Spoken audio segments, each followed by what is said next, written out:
우리 시간 되므로 묵도하심으로 어, 화요일 날 새벽 예배를 시작하겠습니다.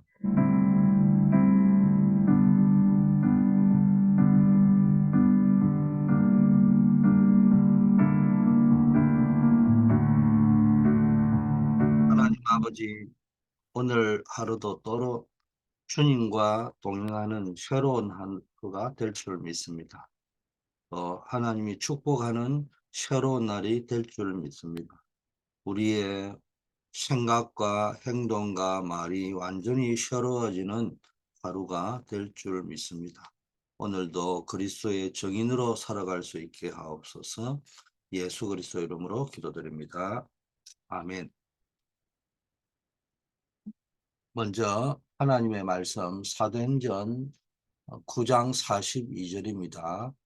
온 요파 사람이 알고 많은 사람이 주를 믿더라. 먼저 강단의 말씀부터 한번 되새겨 보면요. 이번 한 주간 우리가 깊게 묵상해보고 적용하고 실천해야 될 것들이 뭐냐? 말의 위력, 말의 능력입니다. 그 첫째로 말의 실수가 없도록 노력하고 말의 실수가 없도록 훈련해야 된다고 했습니다. 성경에 의하면은 내 혀를, 입을, 말을 길들여야 된다. 이런 표현을 야고보서가 했습니다. 저를 포함해서 많은 사람들은 자기도 모르게 선생이 되어서 남을 가르치려고 하는 체질이라고 해야 될까? 경향이라고 해야 될까? 이렇게 되어져 있습니다. 이걸 참 조심해야 되죠. 특히나 이제 그 진짜 선생님의 위치에 계신 분들이나 또 목사 같은 분이나 사역자 같은 분이나 또는 이제 중요한 교회 안에 위치에 있는 중직자가 되고 이러다 보면은 나도 모르게 말을 사용할 수밖에 없잖아요. 그러다 보니까 그 말이 하나님의 말씀을 대언하는 수준을 넘어서 선생이 되어 가지고 남을 가르치려고 하는 그런 체질이 되어 버리면은 자칫 잘못하면은 자기 함정에 빠질 수 있고 어, 많은 사역을 오히려 뭡니까 하루아침에 어, 망가뜨리게 되는 그런 일들이 일어날 수 있기 때문에 조심해야 된다. 또 사실은 남을 도우려고 한 것인데 그게 잔소리처럼 되어가 효과가 없어진다. 한국에서는 세상에서 가장 좀 재미나는 표현이 있습니다. 누구하고 사는 게 제일 힘드냐? 초등학교 유치원 선생님을 아내로 둔 남자가 참 살기 힘들다. 그래 이야기합니다. 왜냐? 유치원 선생님, 초등학교 선생님 하시는 분은 남편을 초등학생처럼 여긴다는 거죠. 유치원생으로 여긴다는 거죠. 또는 뭡니까? 교사가 부인이 돼 있으면 남편 대하기를 보면 자기도 모르게 선생님 아저씨 한다. 그런 의미겠죠. 이 말은 선생님이 문제다. 이런 말보다는 자칫, 내 스스로 말을 가지고 모든 것을 남을 가르치려고 하는 것을 조심해라는 말입니다. 야고보서 3장 2절에는 말은 온 몸의 굴레가 될 수 있다. 그 말 때문에 내 몸이 잡혀버린단 말이에요. 잠언 6장 2절에 내가 입에서 뱉은 말로 네가 얽혔다. 여러분 우리가 뱉은 말 때문에 얽매일 때가 한두 번이 아니에요. 내 입의 말로 인하여 잡히게 되었다. 이거 조금 확장하면은 포로로 잡혀가고 노예로 끌려가고 식민지가 되고 이렇게 된단 말이에요. 우리나라 속담에도 말 한마디가 청량빛을 갚은 말도 있지만은 말이 재앙을 부른다. 이런 이 양극의 말이 있습니다. 그래서 언제나 우리가 말 조심을 해야 됩니다. 또 말을 훈련해야 됩니다. 이 말이 몸의 굴레가 된다는 말은 말이 우리의 모든 삶을 움직이는 영향력을 가지고 있다는 거예요. 그만큼 영향력이 크다는 겁니다. 그래서 야고보가 표현하기를 말을 말을 이렇게 움직이기 위해서 말의 몸을 제어하기 위해서 입에다가 제갈을 먹이지 않느냐. 그만큼 입과 혀와 말이 중요하다는 말이고요. 큰 배도 작은 배든 큰 배든 뭘 가지고 움직이느냐. 아주 작은 키가 제어를 합니다. 키가 고장나면은 배가 어떻게 돼요? 엔진이 아무리 좋아도 키가 고장이 나면은 배는 보류하게 되죠. 방향을 잃게 되죠. 그래 되면 어디로 가는 거요? 원래 목적지는 고기 잡으러 갔는데 북한으로 가버리는 거예요. 그리고 납치되기도 하고 이런 일이 벌어진단 말이에요. 그런 산불, 어마어마한 재산을 태워버리는 것들이 어디서 시작되느냐? 아주 작은 불씨 하나에서 시작된다. 그래서 이 말은 배의 키와 같고 산과 재산을 불태우는 작은 불씨와 같기 때문에 우리는 입에다가 늘 재갈을 먹여서 말을 제대로 방향을 따라 주인의 말대로 가게 만들듯이 어, 우리도 입에 재갈을 먹여야 된다. 이런 말의 의미입니다. 네 번째, 길들여지지 않는 혀는 악이고 죽이는 독이 될 수 있다. 좋은 말이라도 길을 들여서 사용하는 습관을 길러야 돼. 나도 모르게 생각난 대로 뱉으면 독이 될 수 있다. 말 때문에 사역을 망칠 수 있고 교회를 분열시킬 수도 있다. 우리는요, 예수 그리스도를 잘 알고 있습니다. 그렇기 때문에 그리스도를 알고 그리스도의 복음을 전하고 생명 살리는 전도자이기 때문에 말을 잘 길들여야 됩니다. 나는 복음이기 때문에 그냥 몸도 아무렇게나 행동하면 안 돼요. 몸을 제어하고 길들여야 되고 제가를 그 몸을 제어하기 위해서 또 가장 중요한 게 뭡니까? 내 입술을 제어하는 훈련을 해야 됩니다. 다섯 번째 뭐라고 되어 있냐? 한 입에서 찬송과 저주가 나오지 않도록 내 입과 말과 혀를 길을 들여라. 야고보서는 이렇게 말합니다. 썬물과 단물이 한 셈에서 함께 나올 수는 없는 거 아니냐. 썬물이 나오든지 단물이 나오든지 나무도 무화과나무에서 무화과나무가 열매가 맺히고 포도나무에서 포도나무 열매가 맺히지 무화과나무에서 감람나무 열매가 맺힐 리가 없고 포도나무에서 무화과나무 열매를 맺는 일은 없지 않느냐. 그런데요, 사람의 입은 참 요상한 게 한 입에서 찬송, 감사가 나올 때도 있고 저주와 독설이 나올 때도 있다는 거예요. 그래서 결론이 뭡니까? 말과 혀, 입을 길들여야 된다. 이유는 뭐냐? 우리는 전도자입니다. 그래서 부모가 자식 잘 되라고 한 건데 그게 잔소리가 돼버리면은 자식을 오히려 더 잘 되라고 한 게 어긋난 길로 가게 만들어 버릴 수도 있다. 이런 겁니다. 영적인 자녀들인 이 목자인 성도님들이 목사가 너무 잔소리하는 식으로 가버리면은 말과 혀를 잘못 써버리면은 오히려 은혜를 받기보다는 이상해질 수 있다. 그런 말입니다. 그래서 여러분이 늘 사역자들은 기도해야 됩니다. 그리고 늘 훈련받고 길들여야 됩니다. 그래서 여러분 야고보서에는 우리가 복음이기 때문에 또 복음을 전하는 전도자이기 때문에 부대를 키우는 렘넌트 메이커이기 때문에 또 교회를 세워가는 중직자이기 때문에 중요한 사역을 맡고 있는 분이기 때문에 우리는 늘 말을 복음적으로 사용해야 됩니다. 살리는 쪽으로 사용해야 됩니다. 아름다운 언어를 쓰는 연습과 훈련을 해야 합니다. 우리 함께 노력하도록 합시다. 자, 오늘은 붙잡아야 될 또 중요한 말씀이 하나님의 시간표라는 단어를 붙잡아보세요. 하나님의 시간표. 자, 이 하나님의 시간표는 뭘 봅니까? 시간은 하나님은 영원하지만은 과거가 있고 오늘이 있고 미래가 있죠. 우리의 과거에 있었던 것들을 시간표를 잘 볼 줄 알아야 됩니다. 그래야 복음적 해석을 하지 안 그러면은 상처가 될 수 있습니다. 복음적 해석을 하면 과거가 발판이 되지만 복음적 해석을 하지 못하면 과거가 상처가 되는 거죠. 그러면 이제 오늘 내가 쫙 주신 응답이 보여야 됩니다. 오늘 주신 응답이 보인다 할 적에는 문제가 해결됐다 안 됐다 보다 중요한 게 하나님의 시간표를 볼 줄 알아요. 왜 나를 노예로 보냈지? 왜 내가 아직도 억울한 일을 당하고 감옥에 있지? 아니, 왜 내가 지금 또왕 앞에 가는 거지?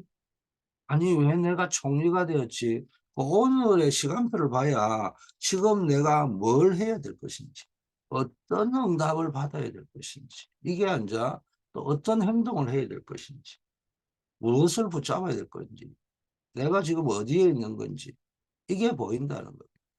그러면은 미래가 미리 보인다는 겁니다. 자, 우리 랩런트들은 앞으로 2030, 2080 최소 50년을 그런 시대에 본격적으로 활동하게 됩니다. 그래서 지금은 우리 랩런트들 기준으로는 지금은 우리의 시간표가 아니라 하나님의 시간표 속에 있습니다. 그래서 우리는 그 하나님의 시간표를 보고 2030 시대, 2080 시대를 바라보면서 준비해야 되는 겁니다. 랩런트 자신들도 준비해야 되고 우리도 지금 준비해야 됩니다. 우리가 지금 준비하는 모든 것은 이후의 것을 위해서인 거죠. 야곱이 마음에 요셉이 말했던 그 언약을 간직했잖아요. 그 요셉의 언약이 요셉을 애굽의 왕 앞에 서게 했던 겁니다. 여러분 마음에 말씀을 담기를 바랍니다. 요게벳이 언약을 붙잡았는데 여러분 잘 알다시피 출애굽기 5장 이후의 일들이 모세에게 벌어지잖아요. 한나라는 사람이 사무엘을 키웠는데 그게 미스바 운동을 준비시키는 어, 일이었습니다. 오바다가 그 헌신을 했는데 그 도단성을 준비하게 된 겁니다. 어찌 보면 작은 준비였는데 하나님은 크게 역사하신 겁니다. 이사야는 바벨론을 통해서 세계 복음화가 일어날 것을 뭡니까? 시간표를 미리 본 겁니다.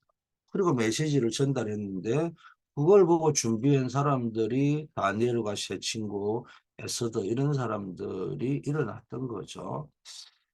어, 바울이 한 해당 운동은 그게 로마 복음화로 바뀐 겁니다.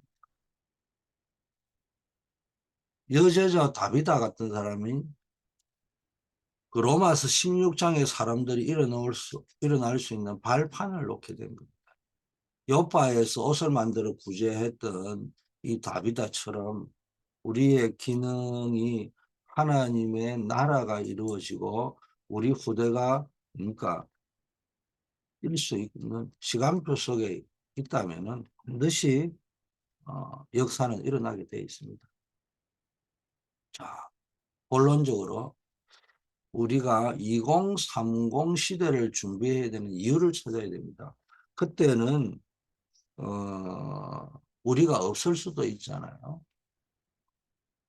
자, 2030, 2080 시대는 엄청나게 과학이 더 발달할 겁니다. 그때는 이제 우리가 흔히 말하는 지금 로봇 시대도 오고 여러 가지 뭡니까 문명이 발달하기 때문에 의사라는 직업도 필요 없게 되고 뭐 여러 가지 지금 직업이 우리가 그동안에 해왔던 직업들이 상당수 없어지거나 소용이 없게 된다든지 이런 일이 벌어진다고 하잖아요. 이럴 때 제가 늘 이야기하는 잉여 인간이 됩니다. 남아도는 인간. 사람은요, 언제 뭡니까? 생존의 본능이 있어요. 살아남아야 되는 본능이 있다니까. 그 위기 때 영적 문제가 옵니다. 내가 죽게 되었구나. 이게요, 막 집중적으로 오면은 사람이 암이 걸리거나 영적 문제가 와버리는 거예요. 그게 공황장애잖아요. 때로는 뭡니까? 이제 생존의 욕구가 있으면요. 그 다음에 어떤 욕구가 있습니까? 아주, 어, 안정의 욕구가 있죠. 이 생존을 지속적으로 안정화시키려고 하는 욕구가 있습니다. 사람은 이 욕구가 강하기 때문에 엘리트들이 자기의 위치를 안정화시키고 되다 보니까 바벨탑을 쌓게 되는 거예요. 내가 더 성공하고 성공의 자리가 무너지면 안 되겠다. 그게 뭐 본능에 충실하다 보니까 기도도 안 되죠. 하나님도 안 믿죠. 그러다 보니까 또 공황장애가 그런 데서 오는 겁니다. 지킬 수 없구나, 빼앗길 수도 있구나, 이런 것들이 있는 겁니다. 그러다 보면은 뭡니까? 사람들은 뭡니까? 그 안정의 욕구 속에서 소속되고 싶은 겁니다. 그 소속의 욕구가 강하게 있습니다. 왜? 그 소속은 안정성을 추구하기 때문에 소속되고 싶은 거예요. 그래서 어디에 소속되고 어느 동창회다 뭐 심지어는 뭐 서울대학 못 나온 사람이 큰 교회 다니면 뭐 영적으로 서울대학 다니는 줄 알고 나는 큰 교회 다닙니다. 말은 안 하지만 그런 게 있습니다. 작게 보면은 나는 전무 라인이다, 사장님 라인이다, 회장님 라인이다, 이런 말들이 내 백은 이런 거다. 그게 전부 뭡니까? 내가 어디에 소속이 돼가 안정하게 살 거냐, 그런 인간의 욕구가 들어있는 겁니다. 그러면서 인간은 뭡니까? 성취의 욕구가 있는 거예요. 인정의 욕구가 있다는 거예요. 이런 것들이 추구를 하는 욕구들이 있기 때문에 이게 채워지지 않으면요, 영적 문제가 오는 겁니다. 뭐 대표적인 게 공황장애라든지 이런 것들이 오는 겁니다. 그게 이제 심해지면 자살도 하고 이런 일이 벌어지잖아요. 이게 어느냐, 앞으로 5차 산업 시대가 오면은 이런 잉여 인간의 시대 때는 제일 중요한 게 내 소속이 뭔지, 내 인정을 받아야 되는데 내가 성취의 욕구가 달성이 되는데 안 되다 보니까 앞으로 많은 마약 문제 뭐 이런 일들이 오게 돼 있습니다. 아무도 여기에 답을 줄 수가 없어요. 아무도 도울 수 없는 문제들. 더 이상 이제 앞으로 5차 산업 시대는 암이 문제가 아니고 정신 문제, 영적 문제가 더 무서운 시대가 온단 말이에요. 이미 뭡니까? 우리 시대에 가장 무서운 병이 뭐였어요? 우리 부모님 시대에 암이었습니다. 암보다 그 전에 우리 한국의 부모님 세대 제일 무서운 게 뭐예요? 폐결핵이었습니다. 그러다가 이제 드디어 암이 무섭다는 게, 저는 우리 어머님 돌아가시기 전까지 암이라는 단어를 몰랐어요. 우리 아버님 돌아가실 때까지 암이라는 단어를 잘 몰랐다니까요. 폐결핵이 제일 무서운 줄 알았다고요. 그러다 나중에 암이라는 게 등장해가지고 요즘은 의사도 모르면은 전부 다 암이요. 요즘의 암은 옛날 암하고 틀려요. 의사가 병명 규명이 안 되면 다 암이야. 그러면 머리카락 암도 있고 뭐 피부암도 있고 막 별의별난 암이 다 있더라고요. 그런데 앞으로 이제 5차 산업 시대가 되면은 이 암보다 무서운 게 이미 나왔잖아요. 지금 3.5차밖에 안 되는데 치매. 이게 제일 무서운 병입니다. 사람들이 지금 암을 무서워하는 게 아니고 치매를 제일 무서워합니다. 뭐 이런 시대가 되었습니다. 앞으로는 이 치매를 넘어서 영적 문제, 영적 문제는 다양하게 나타나겠죠. 영적 문제라는 말은 이 몸의 문제면 의사가 막 하면 되는데, 이게 정신 문제면 또 심하게 말하면 정신과 의사가 할 수도 있을 수도 있겠는데, 이게 영적인 문제이기 때문에 영적 문제라는 말은 사람이 해결 못하는 문제다. 이런 일이 막 벌어지니까 복음 가진 사람 아니고는 영적인 답을 가진 사람이 아니면 돕지를 못합니다. 왜냐? 하나님의 나라 위에서 내리는, 보좌에서 내리는 보좌의 축복, 재창조할 수 있는 완전 그런 축복이 아니면은 이런 사람을 못 살리는 겁니다. 이게 오직 유일성 재창조라는. 그래서 이거를 우리가 준비해야 된다. 두 번째, 2030, 2080 시대에 우리가 없는 시대인데 준비해야 되는 일 알아야 되지만은 살리는 내용도 알아야 됩니다. 그게 복음인데 그냥 우리가 지금 복음을 몰라서 당하는 게 아니잖아요. 많은 사람이 복음을 모르는 게 아니고 복음 가졌는데 생각이 이상한 거예요. 행동이 이상한 거예요. 말이 이상한 거예요. 그래서 잘하던 사역, 잘 돼가는 교회, 잘 돼가는 가정 다 무너지게 만들어 버리는 거예요. 뭐가? 내 생각이, 내 행동이, 내 말이. 그런데도 복음이라고 떠들거든요. 그게 문제가 되는 겁니다. 그래서 우리는 이것들을 치유해야 되기 때문에 묵상 운동을 하면서 내 기능을 가지고 내 삶을 가지고 치유의 작품을 만들어야 됩니다. 그래서 우리는 상구삼 작품이라 계속 나오잖아요. 상구삼을 한마디로 말하면 보좌의 축복입니다. 이거 외우기 힘들면 제가 뭐라고 했습니까? 세븐 블레싱이라고 했잖아요. 7가지 축복을 가지고 산업과 사람을 치유하는 겁니다. 그래서 더 중요한 건 위에서 내리는 하나님이 주시는 보좌의 축복으로 현장을 살리는 역사가 일어나야 됩니다. 그래서 우리가 말을 할 때에도 위에서 주는 말을 해야 됩니다. 우리의 생각, 우리의 행동을 지배하는 게 말이란 말이에요. 그래서 위에서 주는 생각, 위에서 주는 말을 하면은 생각이 위에서 주는 생각으로 바뀌고요. 내 행동이 위에서 주는 행동으로 바뀌고요. 그 행동이 습관을 낳고 습관이 뭡니까? 체질을 낳고 그게 내 운명을 바꾼다는 거예요. 자, 내용이 그렇습니다. 그러면 복음의 말, 상구산 누리는 사람과 상구산 못 누리는 사람, 기도하는 사람과 기도 안 하는 사람, 하나님 앞에 나를 세우는 사람과 사람 앞에 나를 세우는 사람, 말이 달라질 수밖에 없죠. 생각이 달라질 수밖에 없죠. 행동이 달라질 수밖에 없습니다. 아무 생각이 없는 사람은 왜 강단 메시지 들어야 되느냐? 아니면, 아니, 뭔 또 기도 수첩을 해야 되나? 나는 강단 말씀만 붙잡았거든. 나는 기도 수치만 할 거다. 이런 사람도 있더라고요.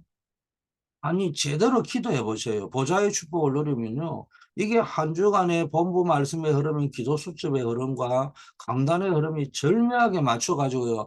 이 뭔가 다 볼로 오목이 연결되듯이 이 톱니바퀴가 연결되듯이 톱니가 힘을 얻어가지고 체인이 돌아가듯이 기어가 돌아가듯이 그래야 차가 잘 달릴 거 아닙니까? 그런 일이 벌어질 건데 사람들 보면 전부 자기 기준으로 자기 주장을 가지고 살라니까 어려워지는 겁니다. 자, 우리가 없는 2030, 2080 시대를 살리는 메소드 방법도 알아야 됩니다. 뭐 해야 되냐? 우리 랩런트를 일으켜야 돼. 이제 5차 세대. 그 문화와 복지, 사회로 파고 들어가지고 3기업이 일어나는 겁니다. 우리 랩런트들을 문화적 기업, 사회적 기업, 선교적 기업을 할 수 있도록 뭡니까? 도와줘야 되는 겁니다. 이를 위해 하나님 나라와 보호자의 축복을 전달해야 되는데 어떻게 성인식, 사명식, 파송식 단순히 세레머니를 하자는 것이 아니고 성인, 달란트를 발견하게 만들어줘야 됩니다. 그리고 사명을 발견한 사람은 자기가 하는 일의 전문성을 더 추구하죠.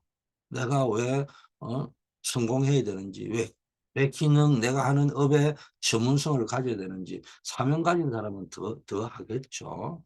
그러면서 파송식, 내가 현장에 파송되었다. 이거를요 전달해 줘야 됩니다. 그러면서 3작품, 플랫폼, 파수망대, 안테나 걸어 다니는 움직이는 플랫폼이 되게 만들고 파수망대가 되고 안테나가 되게 만들 뿐만 아니라 실제 교회를 플랫폼으로 만들고 교회를 파수망대로 안테나로 실제 내 가정을 내 업을 플랫폼으로 파수망대로 안테나로 만들어 갈 수 있도록 도와야 되는 겁니다. 결론 렘넌트 7명은 모든 것이 CVDIP 언약의 여정이었다는 겁니다. 중요한 것은 언약을 진짜 붙잡는 순간 응답이 미리 보이기 시작하고 오기 시작하는 겁니다. 이 미리 응답을 본다는 특징은요, 벌써 100년, 1000년의 응답이 되는 겁니다. 더 중요한 것은 우리가 하나님 나라에 간 뒤에도 우리 후대들 렘넌트에게 이후의 응답이 오기 시작하는 겁니다. 그래서 저와 여러분이 이제 하나님의 시간표를 보면서 오늘 우리가 뭐 해야 되느냐 2030, 2080 시대를 준비하는 사람들. 저도 그걸 보고 준비하고 있습니다. 여러분이 이걸 준비하셔야 돼요. 기도하겠습니다. 아버지 하나님 감사합니다. 오늘 우리에게 정말 2030 시대, 2080 시대, 5차 산업 시대를 바라볼 수 있는 눈을 열어주시고 그 시대에 인간이 겪게 되는 고통의 시대, 재앙의 시대, 영적 문제의 시대를 볼 수 있는 눈을 열어 주시옵소서. 아버지 하나님, 이제 우리의 하는 작은 기능들, 일들을 통해서 이 땅에 하나님의 나라가 이루어질 수 있도록 축복하여 주시옵시고, 교회를 살리는 중직자, 세계를 살리는 산업선교의 축복을 또 사명을 감당하게 하옵소서.